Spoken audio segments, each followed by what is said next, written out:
It's not just a grace that saves, it is a grace that keeps. John 1:12, for all those who accepted him, he gave them the right to be called children of God. That is a grace that keeps. But you got to get into the fire. You've got to be willing to be subjected to the flame. I have here a candle, and I'm going to use this as a metaphor this morning. There's a wick and wax.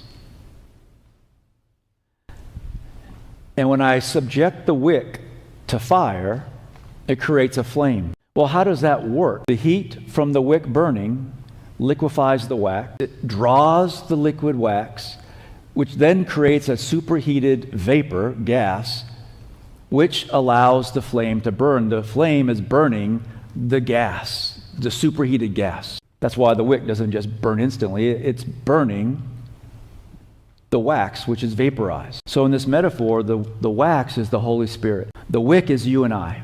And if I said to you, friend, this candle is beautiful, you would rightfully say, it's nice. If I said, the light is so bright, you would say, it's not lit. In order for this candle to light my path, in order for it to create brilliant flame, to have a beautiful odor, to have any sort of semblance of usefulness, to create heat, you know what I have to do to the wick, which is in the metaphor, me and you?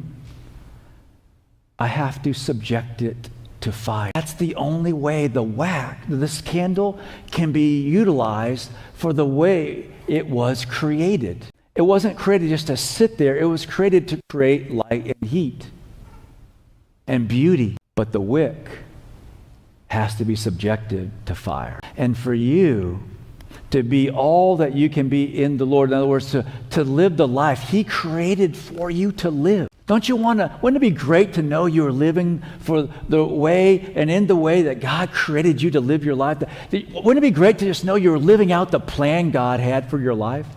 There's a plan for this candle, and it can only be actuated with fire. And that fire, in the metaphor, is the testimony, the ministry of your life. But in order to have the testimony and the ministry, to live out the purpose for my life, I must subject the wick to fire. And that's true in my life too. For the Holy Spirit